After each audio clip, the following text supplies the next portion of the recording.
kencang sekali saudaraku ya. Saya merasa Tuhan, kok kencang sekali anginnya gitu. Tapi saya tidak mau negatif thinking ya. Saya percaya Tuhan berikan udara yang segar dan tidak hujan, saya percaya itu. Dan luar biasa Tuhan kasih panas lagi gitu ya. Luar biasa, puji Tuhan. Kita diberi kesehatan semua karena anugerah Tuhan. Biarlah kita mau mulai beribadah pada Tuhan. Siapkan hati dan pikiran kita supaya kita untuk Tuhan. Biarlah Tuhan lembut hati tengah-tengah kita, mengurapi kita semua. Tuhan merawat kita melalui puji-pujian, melalui firman-Nya. Haleluya, haleluya. Kita akan puji Tuhan. Layak disembah. Tuhan, hanya Engkau yang layak disembah ya Tuhan. Tuhan,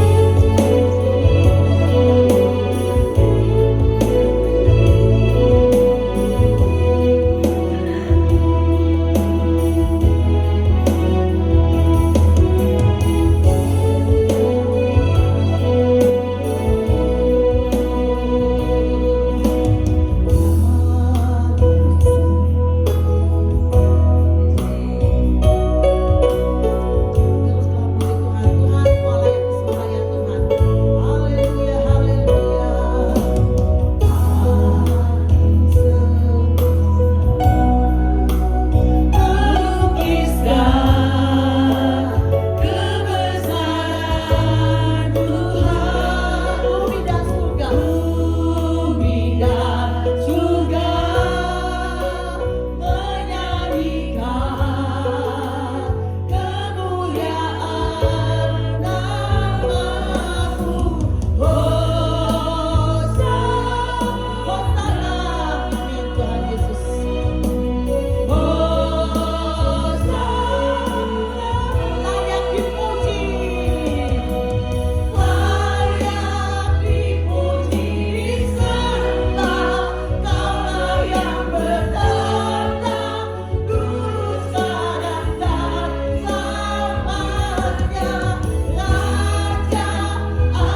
Terima kasih Tuhan, kami bangga memiliki Allah seperti Engkau Tuhan.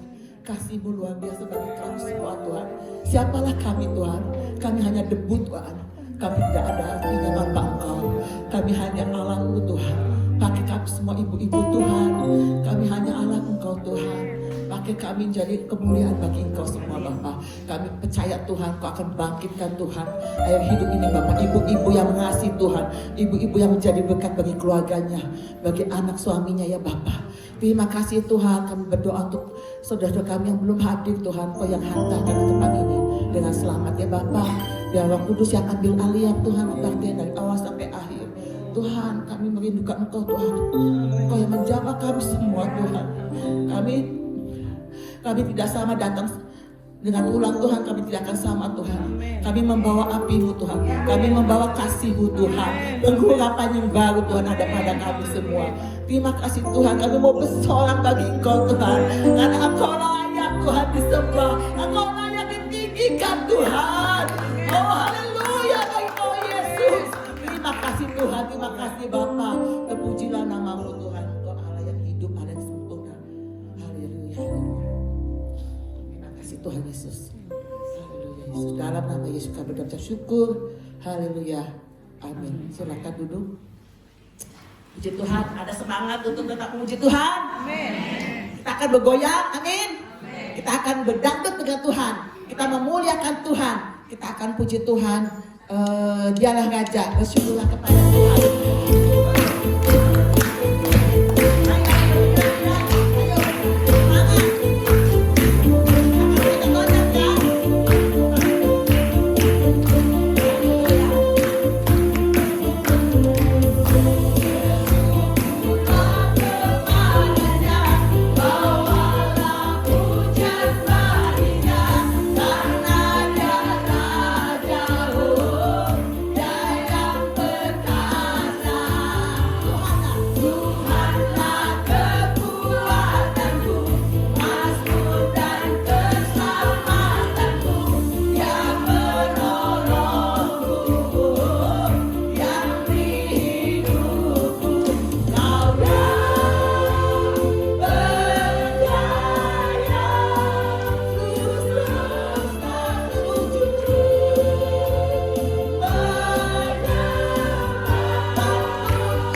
iso ora iso.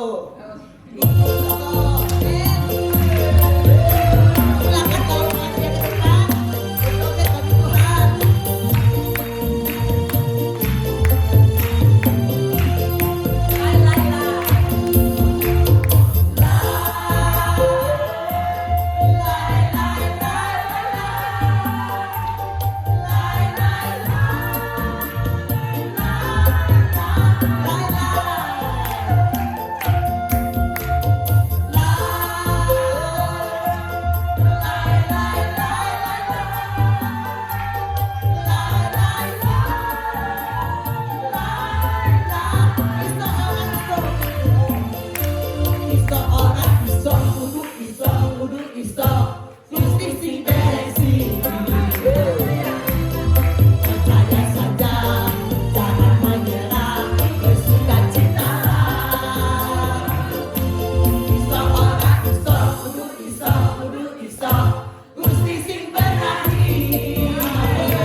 Pasti masih ingat dong firman Tuhan yang kemarin. Nah, saya ada pertanyaan. Siapa yang bisa tebak? Jadi nanti pengurus lihat ya yang langsung duluan ya. Itu yang dapat hadiah, karena hadiahnya cuma satu saja. Sediain. Firman yang kemarin judulnya apa? Dan ada 4 poin. Sebutkan. Siapa yang kemarin datang? Acung dulu. Banyak kan yang minggu kemarin? Diutamain ini dulu ya, jemaat dulu. Nanti kalau jemaat nggak ada, baru pengurus yang jawab. Ayo mulai ya. Tahu kan judul sama 4 poin itu. Nggak usah ayatnya deh. Kasihan pelayan barangkali nggak hafal. 1, 2, 3. Ayo ngacung siapa? Hah? Oh, waduh. Ayo Wak, berdiri Wak. Jawab Wak, apa Wak? Wanita dan keluarganya. Ya betul, itu judulnya ya. Terus yang 4, apa itu 4-nya? Wanita dan dirinya. Dirinya ya, betul. Wanita dan suaminya. Ya. Wanita dan emosinya. Wanita dan anaknya. Si wanita dan rumahnya. Betul. Ya betul. Ya,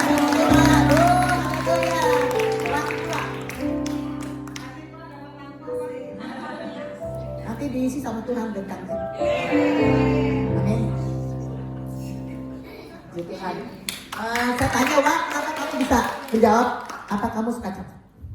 Dicatat kan saya kalau di sini khotbah dicatat di HP. Oh, iya. Sampai rumah dicatat ke buku. Haleluya, puji Tuhan. Kasih contoh yang baik. Kalau kita dengarkan firman Tuhan, kalau nggak cepat nangkep itu lebih baik ibu catat ya. Nanti di rumah kita bisa catat itu kita lagi gitu. Karena firman Tuhan itu sungguh ajaib. Memang saya juga dengarkan firman Tuhan itu kalau kita bisa melakukan semuanya itu luar biasa. Hanya satu hal saya mau kasih tahu, kita tidak mampu mengubah diri sendiri atau orang lain. Siapa yang bisa mengubah kita? Roh Kudus. Dialah yang bisa memampukan kita mengubah manusia. Tanpa Tuhan kita tidak bisa apa-apa. Dan itu aja kuncinya. Firman yang kemarin memang bagus, tapi melakukannya itu tidak gampang, saudara, ya kan? Tapi kalau kita punya Tuhan yang hidup, Tuhan akan sanggupan. Puji Tuhan. Makanya tadi kita akan mendengar firman Tuhan, disimak ya betul-betul atau catat gitu. Jadi kita bisa benar-benar firman itu menjadi rema. Kita akan mendengarkan firman Tuhan sebelumnya kita akan puji Tuhan. Dan Yesus, tetaplah Yesus. Mungkin kita akan mengalami banyak hal. Kita melihat berita yang tidak enak saudara ya. Mungkin ekonomi semakin tidak baik atau keamanan. Tapi satu hal, jangan kita lari ke dunia, jangan kita lari ke orang lain atau kekuatan sendiri. Tapi datanglah pada Yesus. Dialah sumber kekuatan bagi kita. Dia sudah mati menebus dosa kita. Tidak ada yang mustahil bagi Tuhan. Tuhan akan melengkapi, mencukupkan atau menyediakan apa yang kita butuhkan. Haleluya.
dan kami membuka hati kami, hati yang sudah dipulihkan, hati yang sudah ditebus oleh Tuhan. Kami milik-Mu, dan Roh-Mu tinggal dalam batin kami. Kami siap untuk belajar firman Allah. Berfirmanlah, supaya kami dimerdekakan oleh firman-Mu. Kami mengalami kebangkitan oleh karena firman. Terima kasih, segala puji dan segala hormat hanya bagi Tuhan, Raja di atas segala raja. Dalam nama di atas segala nama, nama Tuhan Yesus kami berdoa dan kami mengucapkan syukur. Semua kita yang percaya berkata amin. Silakan Bapak Ibu, Bapak Ibu ya. Ada Bapak yang satu. Silakan duduk Ibu-ibu. Shalom. Shalom. Saya Albert Edward Sianturi, istri saya Ria Hasibuan. Ya, Inge sama Sumini ya. Inge ya. Inge mana? Oh di belakang. Mana? Iya. Puji Tuhan ya. Kami kenal karena di pelayanan di kampus, dan puji Tuhan hari ini bisa kembali berkenalan dengan ibu-ibu semua di tempat ini. Ya, menyisikan waktu itu tidak mudah ya. Ya, tapi kita berkumpul dan kita percaya kita akan menikmati sesuatu yang baik pada pagi hari ini. Saya bekerja di Universitas Kristen Maranatha, sempat juga ngajar, dan hari ini saya ada di sekitar 28 tahun saya ada di keuangan. Dan hari ini saya ada di program arsitektur ya, puji Tuhan. Jadi kalau ada anak daripada ibu-ibu yang mau ke Maranatha, arsiteknya bagus ya, puji Tuhan, sekalian promosi. Baik, ada slide-nya sudah? Nah, tema kita hari ini, ya ini mau menjelang Paskah ya. Kita baca sama-sama temanya 1, 2, 3. Ketaatan Kristus. Ini tema yang tidak laku sebenarnya, karena ketaatan itu sesuatu yang bukan ditawar-tawar, bukan lagi merupakan sesuatu yang ini tidak mudah untuk taat. Saudara, saya taat bukan untuk dilihat orang. Ketaatan itu justru pada saat orang nggak melihat. Nah, puji Tuhan, ayatnya dari Filipi pasal 28 kita baca sama-sama. 1, 2, 3. Dan dalam keadaan sebagai manusia, ia telah merendahkan dirinya dan taat sampai mati, bahkan sampai mati di kayu salib. Nah,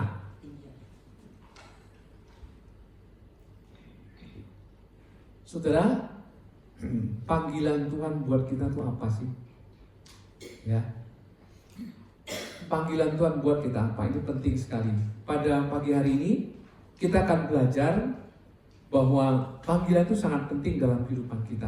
Nah, saudara-saudariku yang dikasihi oleh Tuhan, kalau kita lihat bahwa Tuhan memanggil kita suatu panggilan yang sangat penting, katakan sangat penting, ya, dalam kehidupan kita sebagai orang percaya, bahwa kita harus mewarisi karakter Kristus. Ketaatan itu ya adalah karakter daripada Tuhan. Ya. Ketika kita menerima Yesus sebagai Tuhan dan juru selamat kita, bukan hanya menerima keselamatan. Ini penting sebagai anak Tuhan. Wah, puji Tuhan. Ya, enggak sekedar kita menjadi anak Tuhan, tetapi juga kita dipanggil untuk hidup seperti Dia. Nah, kalau saya mengajukan pertanyaan atau kita mengajukan pertanyaan kepada diri kita sendiri, menurut ibu-ibu ya, dan bapaknya ada 2 sama saya 3, hidup seperti Dia itu sulit atau mudah? Oke, sepakat ya, sulit. Kalau mudah berarti sudah selesai khotbahnya, kita boleh pulang. Ya, tetapi kita setujui bahwa untuk hidup seperti Dia, saya katakan kita dipanggil bukan sekedar diselamatkan, bukan yang cukup menjadi anak Tuhan, ya, bahkan bukan hanya cukup senang ikut Tuhan diberkati, tetapi kita dipanggil untuk hidup seperti Dia. Dalam Roma pasal 8 ayat 29 dikatakan, sebab semua orang yang dipilihnya dari semula, mereka juga ditentukannya dari semula untuk menjadi apa? Serupa dengan gambaran anaknya. Jadi Allah punya tujuan untuk hidup kita. Di slide sebelumnya, apa panggilan Tuhan buat ibu dan saya, buat kita semua? Nah, panggilan Tuhan ujungnya adalah saya serupa dengan Kristus.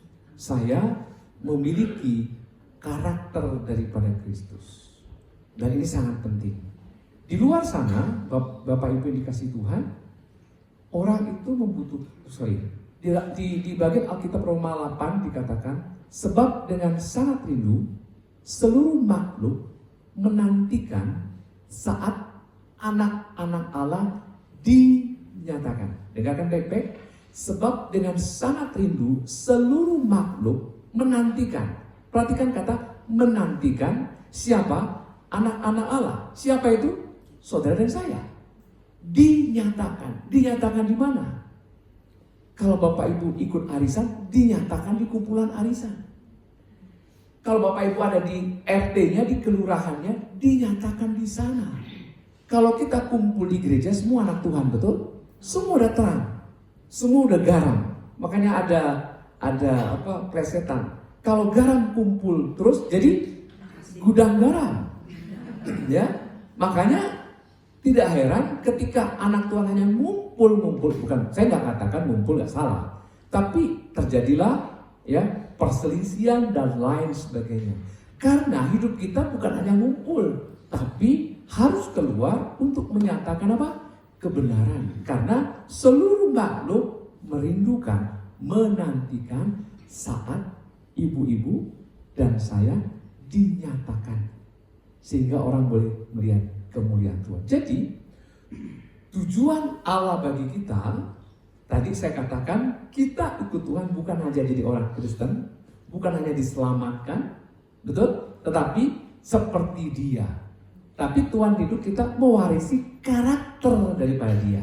Pertanyaan kedua nih, menurut kita semua, apa kita sudah serupa dengan Kristus? Coba tanya kanan kiri, kamu udah serupa belum?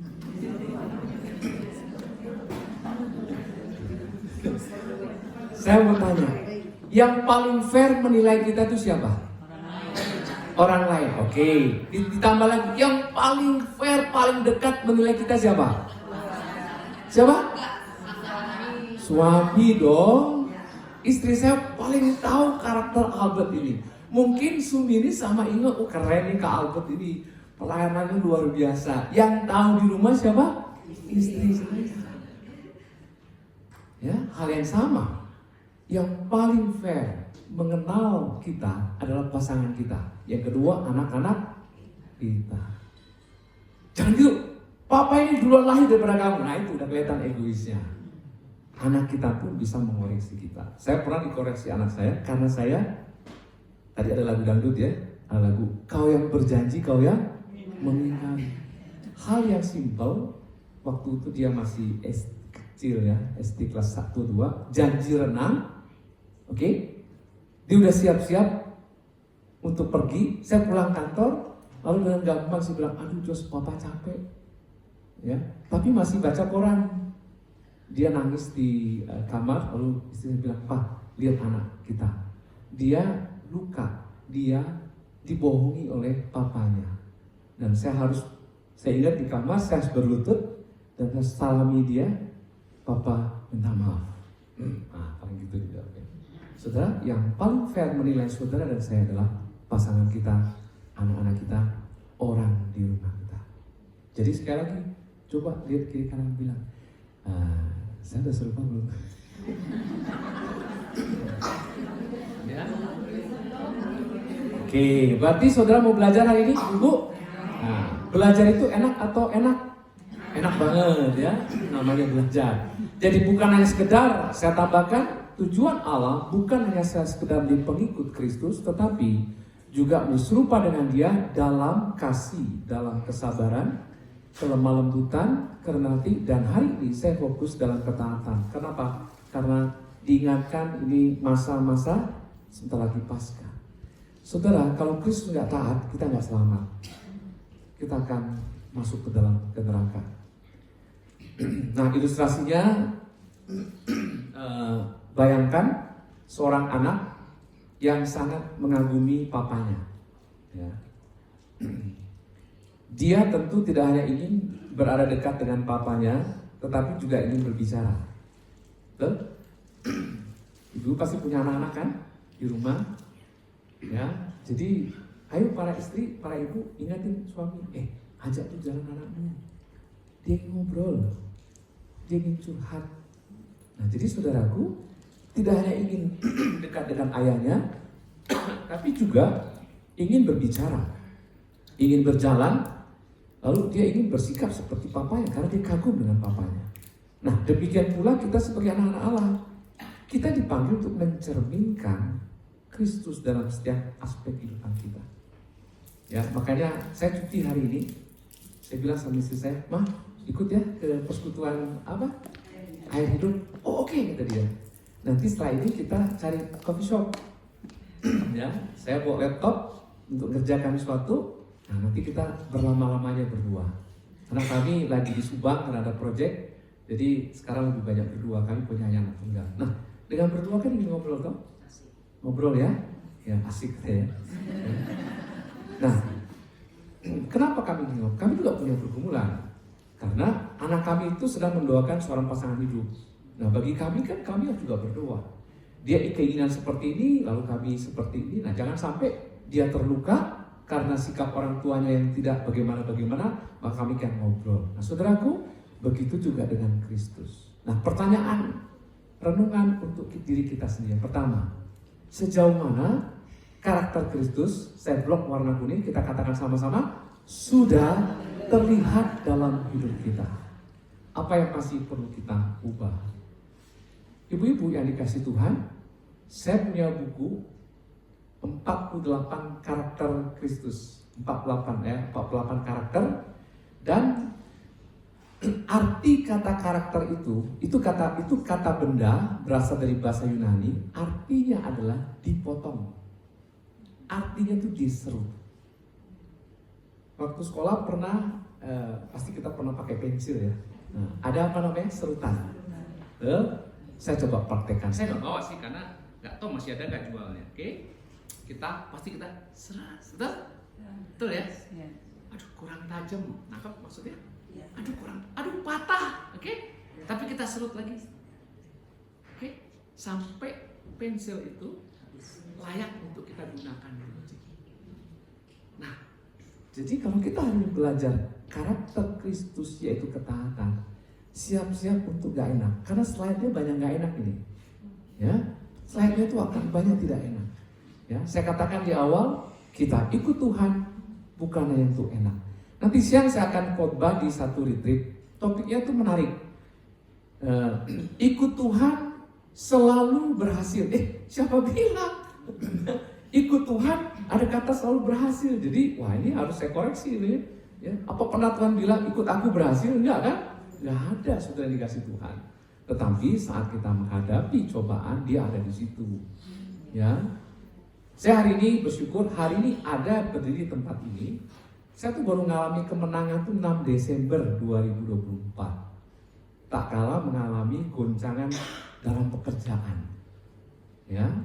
Jadi suatu ketika, waktu itu saya pulang kantor, saya panggil istri saya, anak saya kami lagi nonton televisi.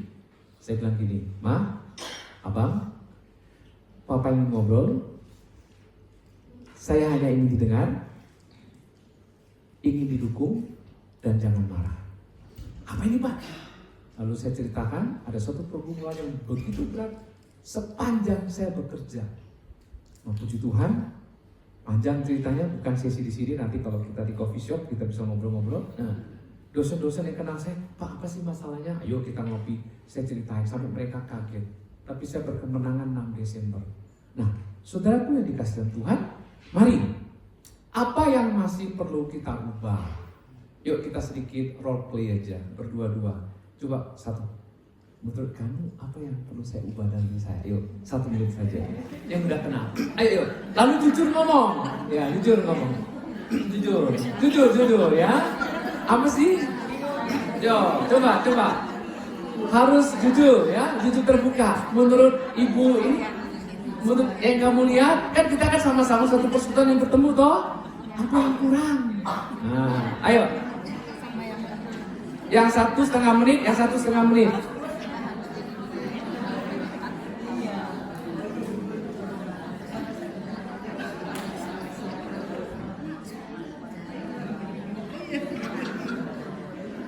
Nah, ini mulai senang, mulai cair, mulai senyum, mulai ketawa. Oke, sudah bicara semua? Oke, boleh ada relawan? 2 orang? Ada? Sepertinya ibu asik duluan ya. Oke, maju ke depan. Ibu siapa? Oke, ibu maju ke depan sama ibu. Oke, kasih mic. Nah, sini. Nah, panitia siapkan hadiah. Ya, tiket ke Yerusalem. Baik, ibu tadi udah bertanya. Nah, silakan. Apa yang kurang? Nah, yang jawab silakan. Ya, ke depan bu. Ya, oke, silakan. Tadi kita ngobrol katanya kalau saya menilai dia kan saya belum kenal dekat gitu. Kita mengaku aja diri sendiri apa. Terus kita berdua mengaku kayaknya sama, kita lebih harus lebih banyak waktu dengan Tuhan gitu. Oh itu ya, oke tepuk tangan dong. Ternyata sama gitu. Oh sama. Oke. Yang udah kenal, yang udah saling kenal, boleh ada relawan? 1, ayo dong, silakan. Nah, siapa? Nah, silakan maju bu. Tapi udah ngomong belum? Kurangnya ibu ini dong. Belum, yang sudah ngomong boleh? Biar kita fair kan, ini kan kelompoknya kecil ya, jadi enak. Ada? Iya. Ah, di situ aja boleh. Ya, ibu siapa? Ibu Tuti. Nah, ibu Tuti nilai ibu siapa? Nah, silakan. Ya saya bilang, Bu kita tuh harus sabar, itu aja. Dan itu bilang jangan jalan aja. Kita kan jenuh di rumah. Dan harus lebih dekat sama Tuhan itu aja. Oke, sabar. Ibu ke sebelahnya? Ibu. Ya kita harus setia kepada Tuhan Yesus karena kita sudah percaya. Oke, maaf sabar. Ibu nanya nggak ke sebelah? Kurangnya ibu itu dong. Kan karakter itu terus terlihat. Apa yang masih kurang? Apa yang belum diubah? Harus setia, Apa? harus sabar. Apa yang perlu diubah? Bukanlah yang harus diubahnya. Oke, ada yang mau nambahin lagi? Seru, asik, seru. Tepuk tangan dong untuk kita hari ini, tepuk tangan. Cakep. Ya, maju. Wah, ini seru nih. Asik, maju ke depan ya. Kurangnya kamu tuh begini, udah kurang saya udah kurang dari ini. Oke, nggak apa-apa kita fair. Silakan bu. Di sini bu, biar masuk ke rekamannya ya. Ini luar biasa. Ya. Depan bu ini masuk rekaman, ini masuk ini bu, RCTI bu. Nah, ayo. Ibu siapa namanya? Ibu Rosi menilai. Nah, silakan bu, sharing.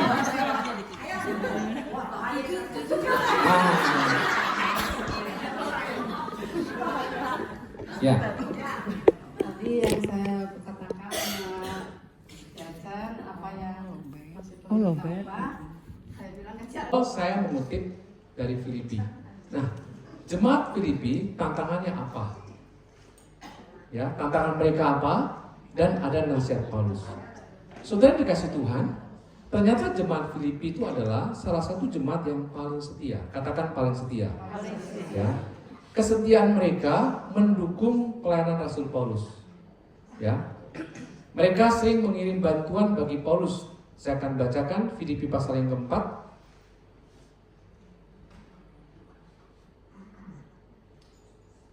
Filipi pasal yang keempat ayat 15.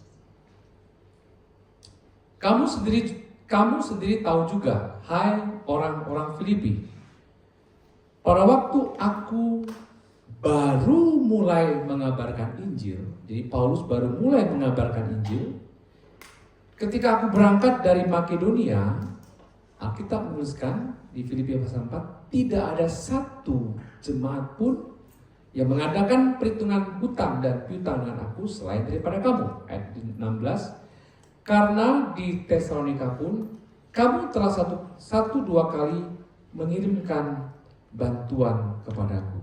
Jadi jemaat Filipi pada waktu Rasul Paulus baru memulai pelayanannya, nggak ada yang ngebantuin, dan hanya jemaat Filipi. Jadi kita lihat jemaat Filipi, jemaat yang setia, bukan satu kali, jemaat yang mendukung pelayanan Rasul Paulus. Yang kedua, kita tahu jemaat Filipi ini mereka ada dalam tekanan, ada dalam kesulitan, karena mereka di bawah pemerintahan penguasa saat itu adalah Romawi. Dan kita tahu sama-sama betapa kejamnya, betul? Orang-orang percaya yang hidup pada saat itu, mereka sangat tidak mudah. Saya dengan istri, dengan anak, kami nonton di Netflix film tentang Apostel Paulus. Ya, Bapak Ibu yang dikasih Tuhan, kalau di rumah ada Netflix, tonton itu tentang Rasul Paulus. Kita akan memahami pada waktu dia sudah tua, dia sakit, dia banyak mimpi buruk karena dia didatangi ada banyak wajah-wajah orang yang pernah dia bunuh. Ya, di penjara dia menulis surat itu dengan luar biasa. Dia kirim kepada jemaat untuk menguatkan orang-orang dia layani. Jadi Paulus begitu luar biasa. Kalau kita perhatikan di sini, fakta jemaat Filipi, mereka menghadapi tantangan yang tidak mudah, dan Rasul Paulus melakukan tugasnya menasihati dengan baik-baik. Mereka di bawah Kaisar Romawi, dan orang Kristen di Filipi mereka menghadapi tekanan, mereka menghadapi penolakan karena mereka tidak mau menyembah Tuhan yang lain selain mereka mengakui sebagai Tuhan. Nah, dan yang berikut ternyata ada pengaruh ajaran-ajaran sesat. Ibu-ibu, saya mengajak dan saya menantang ini. Kalau saya berkhotbah mengajar ke jemaat di mana saya berada, ketika saya mengambil satu ayat, maka saya bilang kepada jemaat, tergoda ya untuk baca secara seluruhan. Maka maksudnya satu perikop itu dibaca, kemudian terpancing juga untuk membaca pasal sebelumnya, tergoda juga untuk membaca pasal setelahnya. Ibu-ibu yang dikasih Tuhan, setelah pulang dari tempat ini, tolong di rumah baca satu pasal, semua pasal di Filipi itu, sehingga kita bisa memahami apa maksud Rasul Paulus menulis surat itu. Karena apa? Alkitab ini ditulis ribuan tahun yang lalu, betul? Dengan budaya yang kita tidak tahu. Hari ini kita nerima firman yang tertulis. Nah, kita harus tahu apa yang terjadi pada saat itu, sehingga bagaimana kita mengimplementasikan dalam kehidupan kita sehari-hari. Nah, di sini faktanya mereka dapat pengaruh ajaran setan, ajaran sesat. Saudara dikasih Tuhan, Paulus tentu dia melakukan tugasnya untuk menasihati jemaat, ya. Karena ada ajaran lain. Kalau saudara baca, nah saya tetap harus baca. Karena kami diajar tidak boleh. Kalau sempat nanti baca di rumah ya. Ya, atau saya katakan ayatnya karena terlalu panjang kita nggak baca, nggak boleh. Karena firman Tuhan itu otoritas di atas segala-galanya. Dalam Filipi pasal yang ketiga, ayat yang kedua dia mengatakan, hati-hatilah terhadap anjing-anjing. Hati-hatilah terhadap pekerja-pekerja yang jahat. Hati-hatilah terhadap penyunat-penyunat yang palsu, karena kitalah orang-orang bersunat yang beribadah oleh Roh Allah dan bermegah dalam Kristus Yesus dan tidak menaruh percaya pada hal-hal lahiriah. Jemaat Filipi ini ketika Paulus menasihati, ada ajaran yang lain, yaitu ajaran yang menambahkan tentang keselamatan. Engkau selamat tapi harus melakukan ini dan itu. Makanya dikatakan kita tidak menaruh percaya pada hal-hal lahiriah. Ada ajaran sesat. Sebagai contoh kecil aja, persekutuan kecil seperti ini kan ibu-ibu pasti mengundang pembicara, betul? Pasti dong. Nah, dan saya yakin pengurus gak sembarangan undang orang dong. Setuju ya? Kalau ada pembicara yang mengajarkan ajaran lain akan menyebabkan kebingungan. Nah, ketika ada ajaran yang lain yang berbeda, maka fungsi penguruslah untuk menasihati. Fungsi penguruslah, ini gak mudah. Jadi mari kita belajar untuk kelompok yang kecil ini pada waktu Ya, terkadang seperti ini. Saya udah lama ikut Tuhan loh.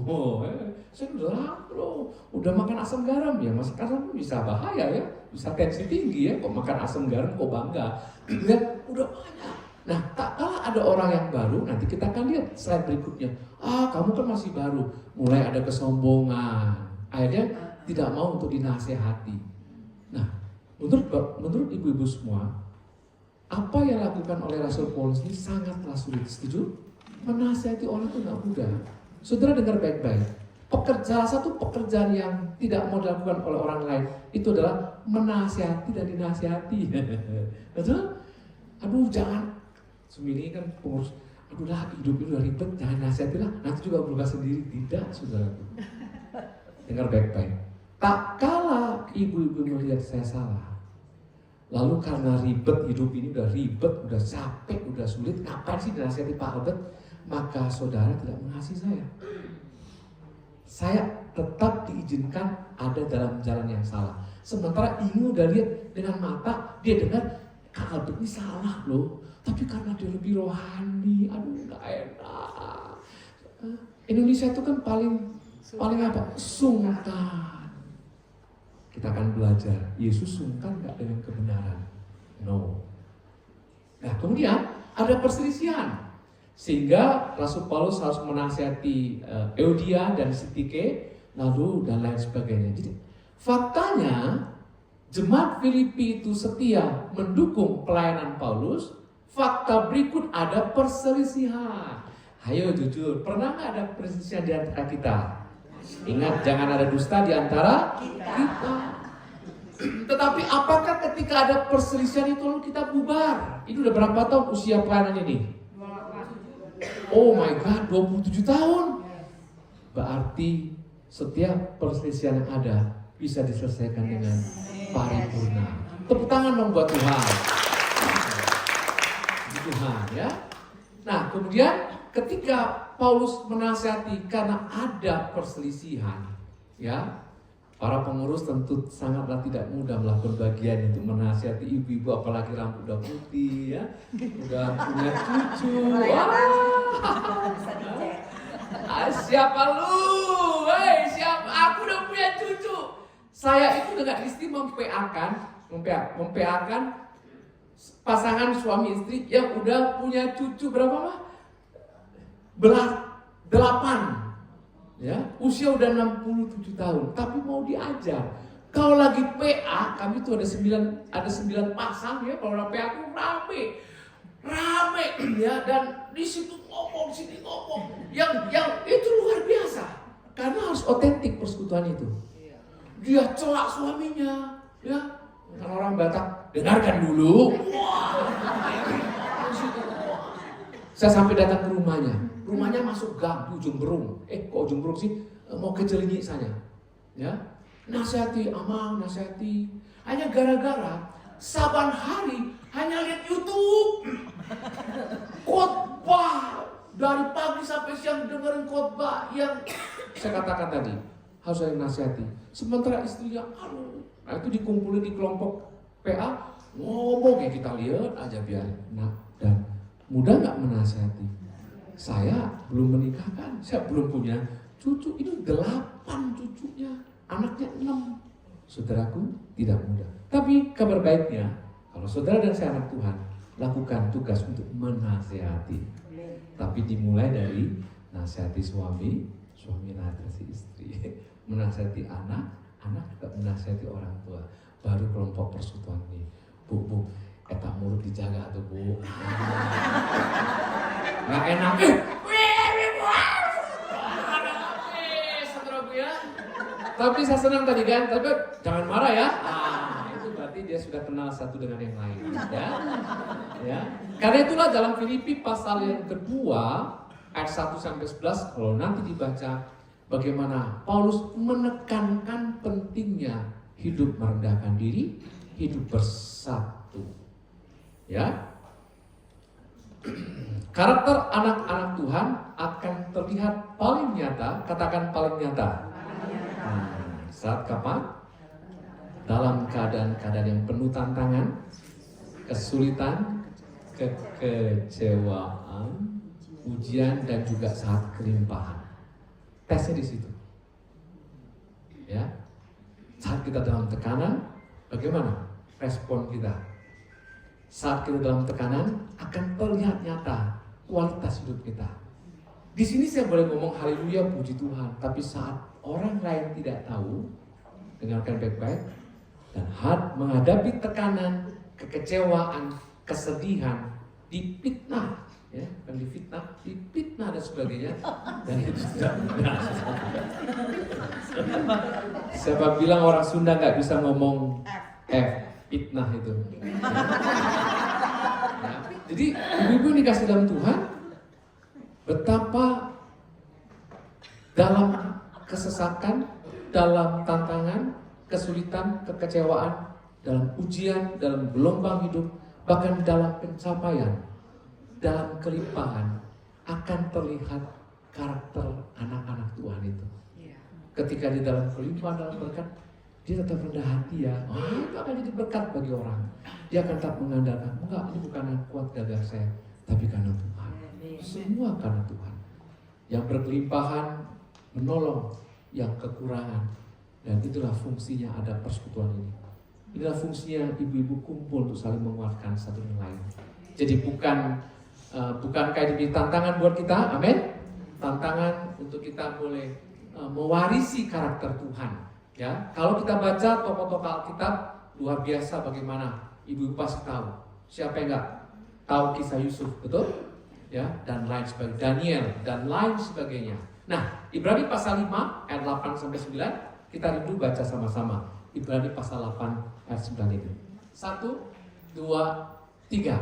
Dan sekalipun ia adalah anak, ia telah belajar menjadi taat dari apa yang telah dideritanya, dan sudah ia mencapai kesempurnaannya. Ia menjadi pokok keselamatan yang abadi bagi semua orang yang taat kepadanya. Apa yang menarik dari ayat ini? Saya blok warna kuning.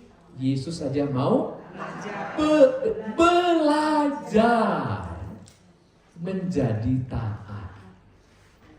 Jadi kalau kita mengalami kondisi yang tidak enak, ingat Kristus. Dia pun belajar untuk menjadi taat. Saya mau tanya, perlu nggak Yesus belajar taat? Tidak perlu sebenarnya. Kenapa? Karena dia Tuhan. Dia Maha Kuasa. Dia nggak perlu belajar taat. Dia Tuhan kok. Dia 100% utuh sebagai manusia. Dia juga 100% sebagai Tuhan selama dia di muka bumi. Tapi dia mau belajar taat. Ya, mari kita lihat taat sampai mati. Ya. Pelayanan Yesus dia mulai di dunia ini, dia mulai pertama kali ketika dia dibaptis oleh Yohanes Pembaptis. Apa yang menarik di sini? Oke, ingat Yohanes pernah bilang apa ketika dia melihat Yesus? Bantu saya. Oke, terus ini kan dia dibaptis oleh Yohanes. Apa yang Yohanes pernah bilang? Alkitab pernah catat. Apa?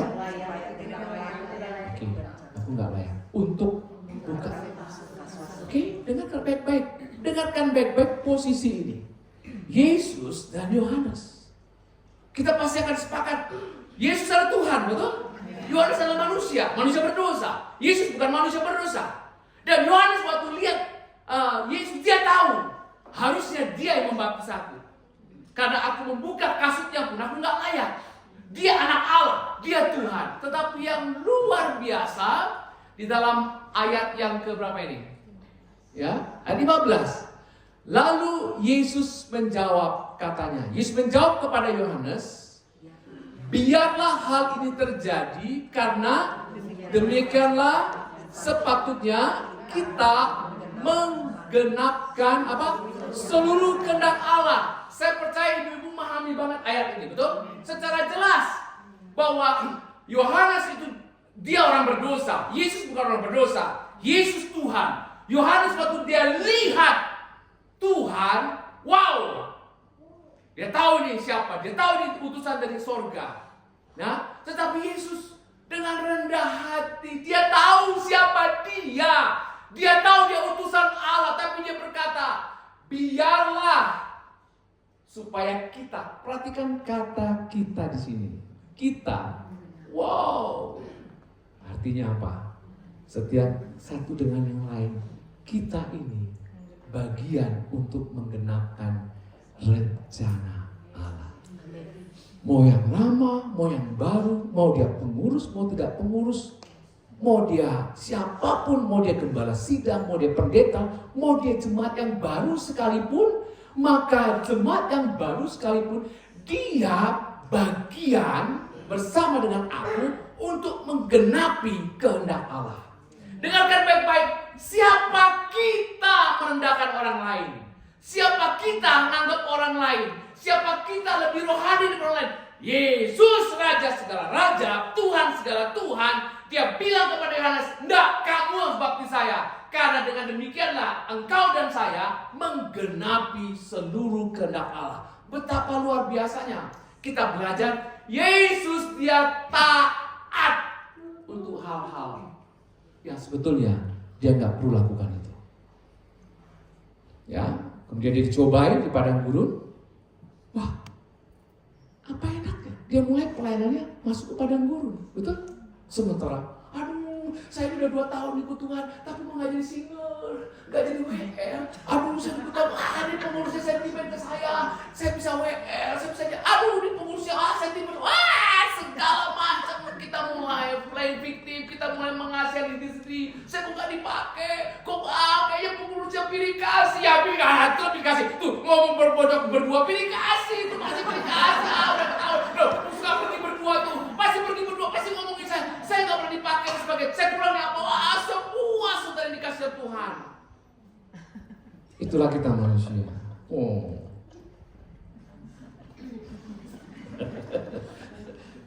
Saya udah 17 tahun, saya udah 23 tahun, saya udah 28 tahun, saya udah 30 tahun, terus kalau 30 tahun mau ngapain?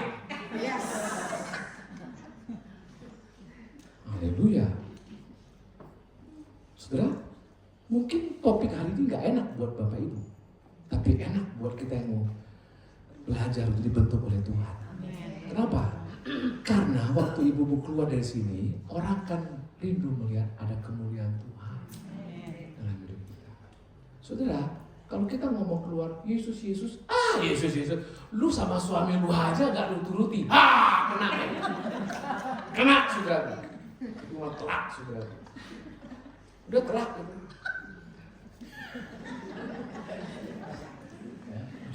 Dan yang menarik saudara, mari kita Lukas pasal yang keempat. Yesus ditolak. Dengar, Yesus ditolak. Kita buka Alkitab kita lewat handphone atau apapun, Yohanes pasal yang Lukas pasal 4. Ini panjang, Lukas pasal 4 ayat yang Oke. Nggak apa-apa ya waktunya, atau udah mau selesai saja? Belum. Saya cuti loh, ibu-ibu. Demi ibu saya cuti loh, ini benar loh. Saya cuti loh ini. Saya rencana mau 3 jam untuk hari di sini. Lukas 4 ayat 29-30 saja, nanti baca di sebelumnya. Baik. Mendengar itu, sangat marahlah semua orang yang ada di rumah ibadat itu. Mereka bangun lalu menghalau Yesus keluar kota dan membawa dia ke tebing gunung tempat kota itu terletak untuk melemparkan dia dari tebing itu. Nah, saya membaca ulang. Kenapa Yesus ditolak? Kita tahu Yesus dari Nazaret. Yesus dari Nazaret. Ayat sebelumnya baca, bahkan di Markusnya, saudaraku, yang menyebabkan dia ditolak begini. Karena saudara-saudara sekampungnya tahu, nah dia kan anak tukang kayu. Karena dia membaca kitab Yesaya dan dia berkata nubuatan itu tentang dirinya. Wah, marahlah mereka. Mereka nggak terima. Lalu pikiran saya mulai agak sedikit nakal dalam arti bertanya, Tuhan, Yesus tahu nggak kalau dia ngomong dia pasti bakal ditolak? Apa maksudnya? Nah, ternyata pertanyaan saya itu keliru dan salah. Kenapa? Ternyata Yesus dia tidak akan pernah peduli apa kata manusia.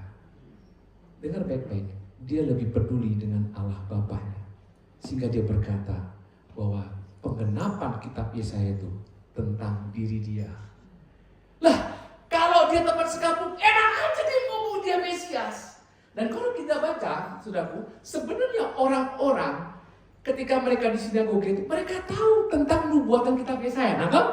Mereka ahli Taurat, mereka tahu bahwa akan datang. Dan mereka tahu, tapi kenapa mereka menolak? Saudara yang dikasih Tuhan, Yesus itu ditolak. Dan dikatakan di sini, secara ayat 29, mereka marah, mereka bangun, mereka menghalau Yesus ke kota, dan bahkan apa? Ke pintu gunung tempat kota itu untuk melemparkan dia dari tebing itu. Nah, saudara tahu kenapa Yesus disalibkan? Karena dia berkata dia adalah Allah. Itu yang menyebabkan dia disalibkan. Saudara yang dikasih dalam Tuhan, pernah ditolak? Sering.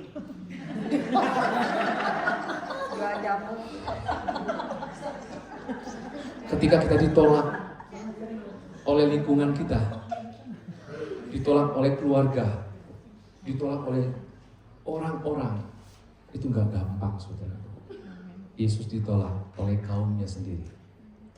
Yesus ditolak di Nazaret. Makanya Alkitab menjelaskan mujizat di Nazaret itu sangat kurang karena mereka gak percaya.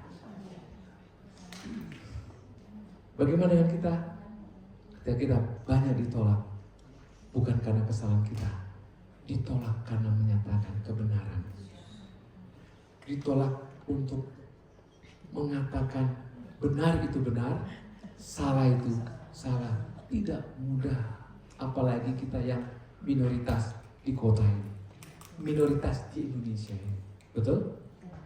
Untuk menyatakan, tetapi Yesus dia enggak mempedulikan, dia enggak berpikir, Yesus berpikir tidak sama seperti kita berpikir. Dia berpikir seperti Allah. Dia menyatakan nubuatan itu tentang dia, dia menyatakan Mesias akan datang, dan seterusnya. Nah, kemudian di dalam Yohanes pasal 6 ayat 66, hafal ya, 666 ya, supaya kita ingat tuh. Sejak saat itulah banyak para murid yang mengundurkan diri. Mereka bengkok. Karena ketika Yesus berbicara tentang roti hidup, akulah roti itu, maka yang dengar, wah ini apa ya? Gak paham. Perkataan Tuhan itu begitu keras, begitu tegas, dan itu sejak saat mereka mengundurkan diri. Bagaimana Yesus ditangkap, bagaimana dia ditinggalkan para muridnya. Pada waktu dia bergumul di Getsemani, ibu-ibu yang dikasih Tuhan, pergumulan Yesus di Getsemani itu, Alkitab katakan, hatiku sedih seperti mau mati rasanya. Injil Lukas menjelaskan peluhnya itu berdarah. Lalu saya coba baca, cari literasi, karena pembuluh darahnya pecah. Dengar baik-baik, dia stres. Tapi dia stres bukan masalah sembako, bukan masalah hidup, bukan masalah uang, ekonomi, enggak. Dia mengatakan hatiku sedih seperti mau mati rasanya, karena dia tahu bapaknya akan meninggalkan dia. Saudara yang dikasih dalam Tuhan, segala sesuatu yang melekat pada kita itu akan kita tinggalkan, betul? Tetapi Kristuslah akan melekat pada kita. Ya, jadi ketika kita ditolak, ketika orang lain meninggalkan kita, Rasul Paulus pernah menulis di 2 Timotius, dia bilang gini, panggil Markus, panggil Demas. Tahu ceritanya? Oke, bantu saya. Apa? Bukan Demas yang di rumah ya. Mengapa? Demas itu rekan sekerjanya Paulus. Dia bilang, panggil Demas, karena Demas telah meninggalkan aku dan telah mencintai dunia. Itu 2 Timotius pasal yang terakhir. Panggil, karena Demas telah mencintai dunia. Pertanyaan besarnya, apakah ada jaminan bahwa akhir hidup kita akan setia? Nggak ada jaminannya, betul? Apakah ada jaminan akhir hidup kita akan taat? Nggak ada jaminan. Kenapa? Tantangan kanan, kiri, depan, belakang, atas, bawah. Godaan-godaan dunia. apalagi tekanan hidup hari-hari sedang terjadi, maka kita akan terpancing untuk menjadi jalan pintas, betul? Kita akan tergoda untuk mengikuti jalan dunia ini. Tetapi Paulus bilang, Demas telah mencintai dunia dan telah meninggalkan aku.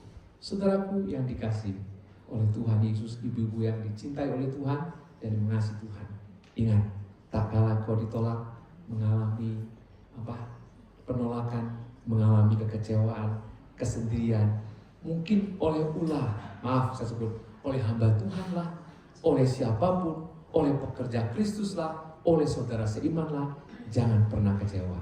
Ingat, saya tanya, Tuhan Yesus bisa nggak kecewa dengan apa yang kita baca beberapa ayat ini? Bisa.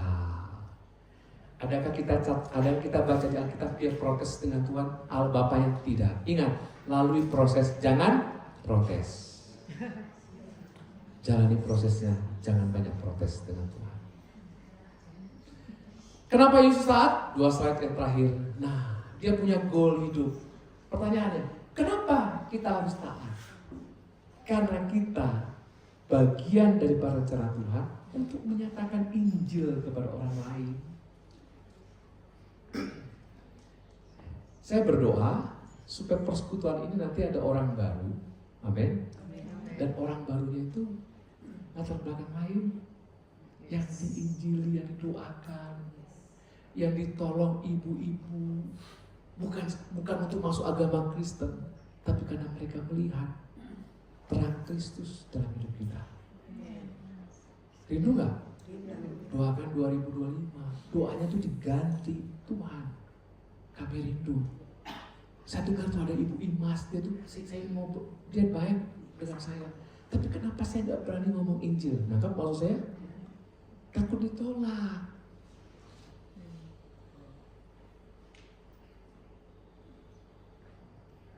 Saya menantang ibu-ibu di tempat ini berdoa secara pribadi, Tuhan, minimal aku bawa satu ibu-ibu lah di tempat ini. Asisten rumah tangganya dibawa, dilayani dengan baik sampai dia melihat Kristus dalam diri kita. Yesus taat supaya rancangan Allah digenapi, itu keselamatan. Dalam Lukas 19:20, sebab anak manusia datang untuk apa? Mencari dan menyelamatkan yang hilang. Bukankah di luar sana banyak yang hilang? Banyak. Ya, banyak yang hilang. Ayo mari kita, mumpung masih bulan Maret, waktu masih banyak, berdoalah supaya kita mau jiwa. Dan yang kedua, ayat yang saya kutip sejak awal, Filipi 2:8, itu merupakan keteladanan yang paling sempurna yang Tuhan miliki. Dan yang ketiga, Yohanes 17:4, aku telah mempermuliakan engkau. Hidup kita ini mempermuliakan Dia. Jadi ya ini bagus juga, ini nats untuk di Nissan. Aku telah mempermuliakan engkau di bumi dengan jalan menyelesaikan pekerjaan yang engkau berikan kepadaku untuk melakukannya. Ibu-ibu di tempat ini, selesaikan apa yang panggilan Tuhan atas hidup ibu-ibu semua. Selesaikan itu apapun tantangannya. Belajar taat, karena taat itu adalah karakter Tuhan. Karena taat itu gak bisa ditawar-tawar. Karena taat itu bukan pilihan, tapi taat itu adalah buah Roh Kudus dalam hidup kita, supaya termanifestasi dalam hidup kita. Orang kan lihat bukan karena omongan kita, tapi saya lihat kok ketaatan hidup ini. Udah dia dihina, udah dalam tekanan, mohon maaf, ditinggal suaminya dan lain sebagainya, tapi dia tetap taat kepada Tuhan. Kalau dia ada seperti itu, Allah tidak akan pernah berhutang, Bapak Ibu dikasih Tuhan. Allah akan menambahkan itu kepada kita, dan dia akan tunjukkan kemuliaannya. Saya percaya ada banyak kesaksian ketika orang tetap kuat di dalam Tuhan, Allah tidak akan pernah berhutang. Dia akan membalaskan semua. Tujuannya apa? Supaya kemuliaan Tuhan nyata atas hidup dia. Dan ujung-ujungnya yang dimuliakan bukan dia, tapi Tuhan yang dimuliakan. Kesimpulannya, kita baca sama-sama. Yuk, yang pertama. 1. Ketaatan akan diuji tak kalah berhadapan dengan, waduh, ini ingat salah kasih pembicara ini, kok yang ngomong kesulitan. Saya pikir tidak kebetulan. negeri ini sedang dalam kesulitan. Ya, kalau lihat berita apa yang kita baca, negeri ini mau dibawa kemana ya Tuhan? Tapi tak kalah kita menghadapi kesulitan, akan diuji. Katakan diuji. Dia bilang ini, Bu, ayo siap-siap kita diuji ya. Siap ya. Ibu, kita melakukan seperti ini bukan seperti kayak pramuka ya. Bukan kayak pramuka. Jadi kadang-kadang suka ada basa-basi, betul? Tapi pada waktu kita tepuk pundaknya, tatap sorot mata, tatap mataku ya.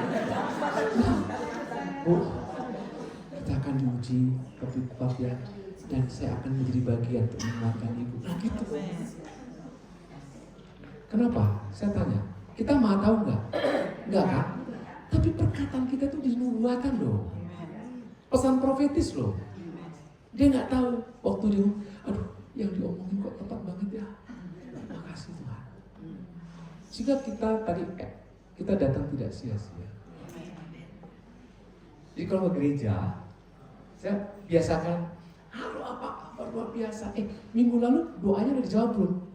Orang digituin dia kan, oh, aku diperhatikan ya. Hal yang kecil. Orang akan tetap kuat di dalam komunitas. Jadi diuji. Yang kedua, 1, 2, 3. Terkadang Tuhan memakai orang lain untuk, amin. Ajaib. Oke. Nah, siap-siap ya, aku dipakai Tuhan tuh. Siap ya? Mau? Sekali lagi ibu-ibu mungkin mendengarkan khotbah yang tidak populer hari ini. Tetapi pada waktu kita mau dipakai untuk menguatkan, menegur, tegas orang lain. Yesus tidak pedulikan apa kata orang kan? Tapi saudara, ketika kita tahu saudari kita salah dan terpuruk, lalu kita diam aja, maka kita yang berdosa, kan? Tapi waktu kita lakukan bagian, nanti dia akan bagaimana ya? Ya didoakan dulu di rumah. Haleluya, katakan haleluya. Sampai senyum, haleluya. Oh, mulai hari ini besok akan ada 5 ibu, 7 ibu yang akan nasihati saya. Oh, haleluya. Oke, nanti 2 minggu lagi ketemu, kasih kesaksian ya. Oke. Tadi siapa yang kencang ya? Kasih kesaksian. Keren ya? Oke, orang lain.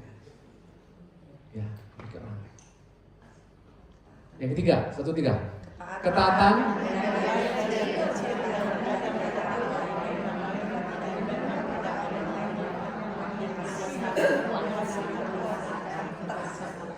Oke. Amin ya. Jadi ketaatan mulai dari hal yang kecil. Mulai dari yang kecil. Dan yang berikut, Yesus adalah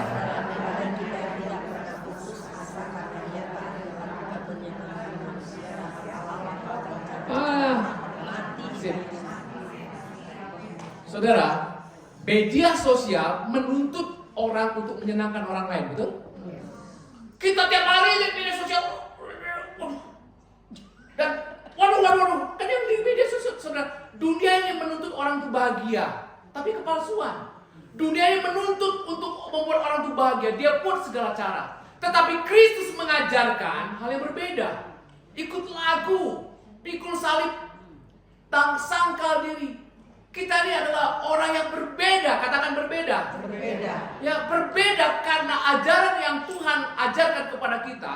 Untuk kita lakukan itu tidak mudah sudah dikasih Tuhan. Kristus bukan untuk menyenangkan orang lain. Kalau saudara dan saya terperangkap untuk menyenangkan orang lain, bilang capek. Nyenangin orang itu capek gak? Capek Bapak Ibu. Kenapa? Saudara dituntut untuk perfect, betul? Capek, nggak bisa. Tapi pada waktu kita fokus kepada Tuhan dan kita betul-betul menjalani apa yang Tuhan rindukan, maka Tuhan akan membentuk kita demikian. Kiranya hari ini bukan sekedar informasi, tapi ini firman yang menguatkan kita semua. Mari kita bangkit dulu. Kita nyanyi lagi. Ku telah mati dan tinggalkan. Oke? Cara hidupku yang lama.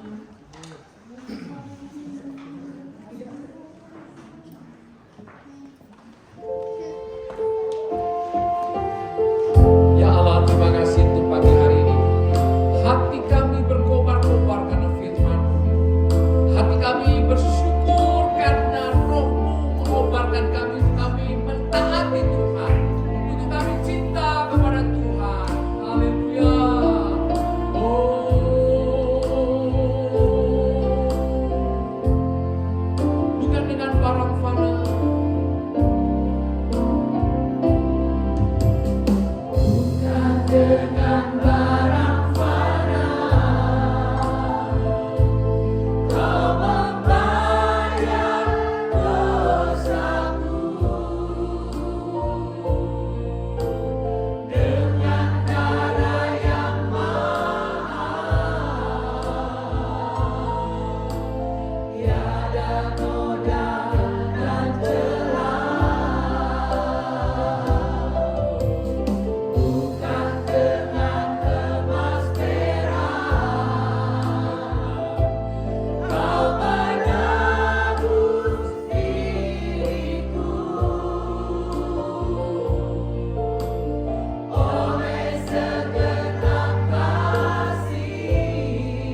buatlah keputusan yang sederhana pagi hari ini. Dengan firman yang sudah kita dengar, kita baca, dan kita masukkan ke dalam hati kita, lalu kita compare dengan kesulitan hidup kita, persoalan kehidupan kita, bahkan pencapaian-pencapaian kita. Pilihlah dengan respon yang benar untuk boleh karakter ilahi itu muncul dalam batin kita. Suami kita, pasangan kita, terutama anak-anak kita, keluarga kita, keluarga besar kita menikmati pembentukan Tuhan dalam hidup kita. Memang sakit, tidak mudah. Jalani prosesnya, jangan protes. Jalani prosesnya, jangan protes. Terima kasih ya Allah untuk pagi hari ini. Ambillah keputusan itu dan berdoalah kepada Tuhan. Saya tidak mau tahu, tapi Allah mau tahu bahwa tekanan yang sulit hari ini, bahwa bilang Tuhan, gak ada yang tahu Tuhan, tapi Kau tahu. Doa, serahkan kepada Dia. Kristus tak kalah tamat seperti Dia bilang, bukan kehendak-Mu yang jadi, kehendak-Mu. Hatiku sedih seperti mau mati. Murid-muridku meninggalkan Engkau, tapi Engkau harus kutaati dengan berkata, Yesus berkata, bukan kehendak-Mu yang jadi, kehendak. Sebelum Dia menghembuskan nafas yang terakhir, Dia berkata, Allahku, Allahku, Bapakku, mengapa Engkau meninggalkan aku? Jeritan yang begitu menyayat batinmu. Andaikan kita ada di situ, kita hanya punya firman yang tertulis, dan firman itu berkuasa memulihkan hati kita. Yesus pernah berkata, Bapakku, Allahku, mengapa Engkau meninggalkan aku? Dia paham banget beban hidup engkau dan saya. Bawa kepada Dia. Terima kasih ya Tuhan. Terima kasih kami taat pada firman. Haleluya. Kagum hormat akan Engkau. Kagum hormat akan Engkau. Kau Allah yang layak dipuji. Ku kagum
akan pakai Bapak lebih lagi.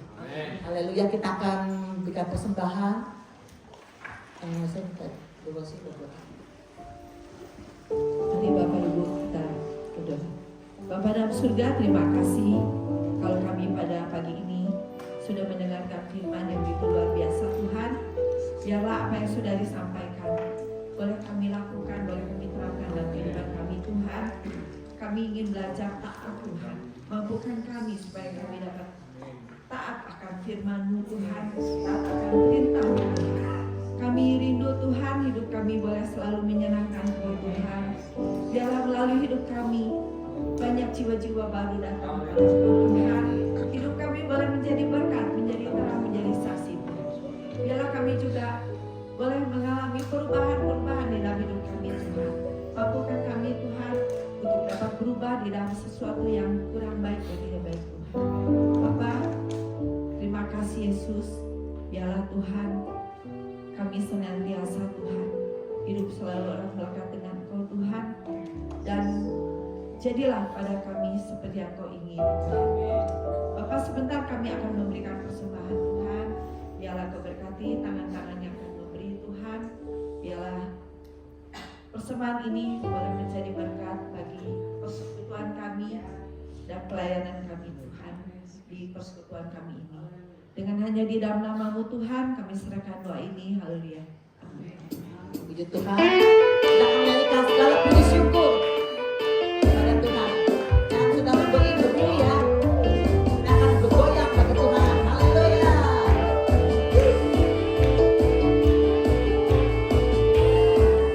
Kita bersyukur untuk kasih Tuhan. Haleluya. Segala puji syukur. Segala puji syukur hanya bagi-Mu Tuhan. Sebab Kau yang ada dipuja.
Shalom Ibu yang kasih Tuhan. Shalom. Suaranya kerasnya Bapak ya. Puji Tuhan ya, hari ini hari yang luar biasa. Pak, terima kasih untuk firman Tuhan. Ibu diberkati? Amin.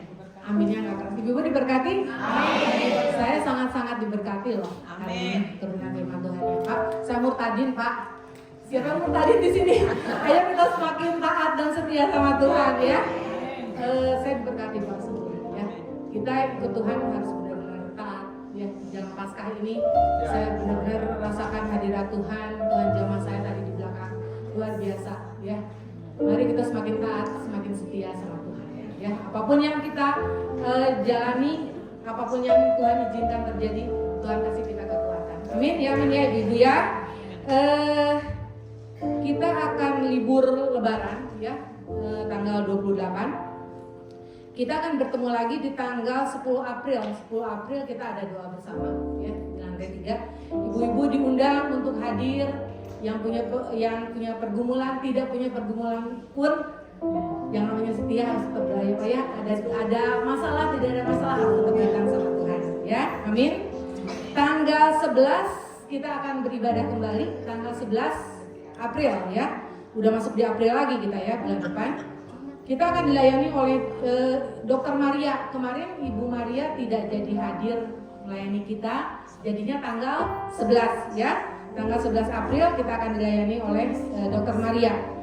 Lalu kita sudah masuk di bulan Paskah. Kita akan mengadakan ibadah Padang ya. Ibu-ibu kita akan ibadah Padang di tanggal 25 April, tempatnya di Bumi Sangkuriang, dilayani oleh Pak Mindarto ya. Ini ada ibunya di depan. Dilayani oleh Pak Mindarto ya. Tiketnya harganya Rp100.000. Bisa dibeli di Ketua Sel atau lewat saya langsung hari ini bisa ya. Itu saja. Oh, ada jemaat yang baru hadir? Ada jemaat yang baru hadir?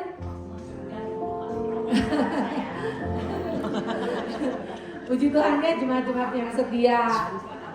Coba lihat kanan kirinya, mungkin ada yang tidak hadir hari ini. Jadi nanti di tanggal 11 April bisa hadir ya, bisa diajak lagi. Ini udah kita biasanya di minggu keempat untuk yang berulang tahun. Tapi karena kita minggu depan sudah libur Lebaran, yang berulang tahun bulan Maret boleh maju ke depan. Happy birthday. Mana-mana yang ulang tahun? Saya ulang tahun loh bulan Maret. Mana yang ulang tahun bulan Maret?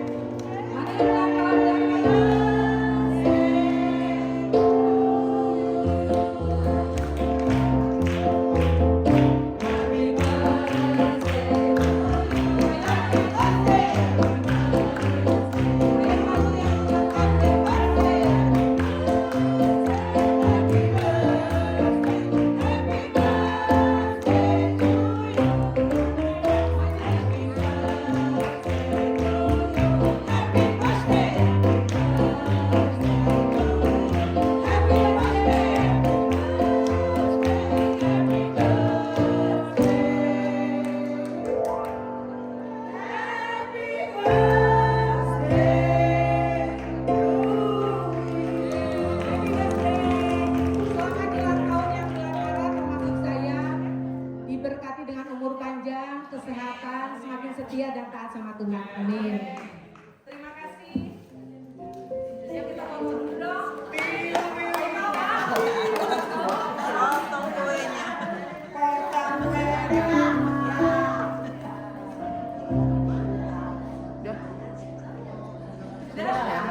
Terima kasih, Tuhan Yesus memberkati. Mana WL-nya ini? Undangan undangan tiket untuk Paskah bisa beli di saya hari ini atau di Ketua Sel ya. Bu enggak, pengumumannya sudah. Tuhan, ingat ya, tadi tanggal-tanggalnya kita akan ketemu lagi bulan April minggu kedua. Puji Tuhan ya, Tuhan sudah melawat kita semua. Nah, kita akan menutup kebaktian ini. Kita akan puji Tuhan sekali Yesus. Selamanya Yesus. Akhir berdiri kita akan haleluya Tuhan.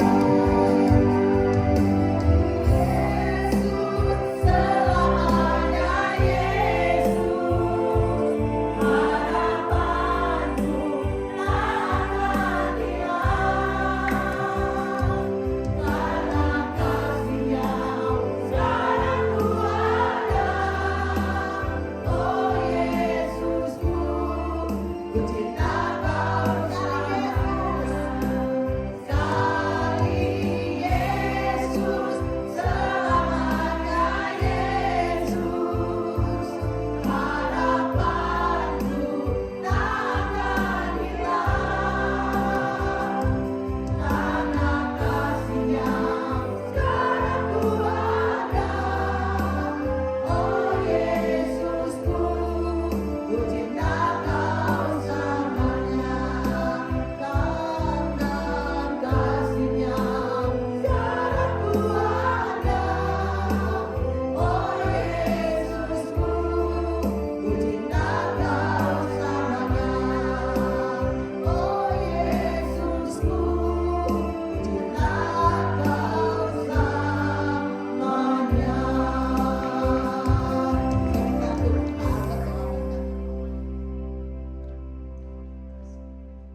Dua tangan kita, pulanglah dengan kemenangan, dengan satu keyakinan yang total bahwa Tuhan tidak akan pernah meninggalkan kita. Pulang dengan sejahtera, dengan kemenangan, dengan sukacita, memandang kehidupan bersama dengan Tuhan. Kita cakap untuk menanggung segala perkara untuk kita. Dia selalu memberikan firman yang buat kita, dan firman itu kuat. Peganglah itu, kita bersama-sama sepakat, Roh Kudus yang menolong kita. Terima kasih Allah kasih karunia dari Allah Bapa dan Tuhan kita Yesus Kristus, serta persekutuan iman bersama dengan Roh Kudus menyertai kita dari hari ini sampai Maranatha, sampai Tuhan Yesus datang kembali. Dalam nama di atas segala nama, nama Tuhan Yesus, kami sudah berdoa dan kami mengucapkan syukur. Semua yang berkemenangan katakan Satu lagi ya, selamat berlibur. Kita banyak foto dulu ya, jangan pada pulang.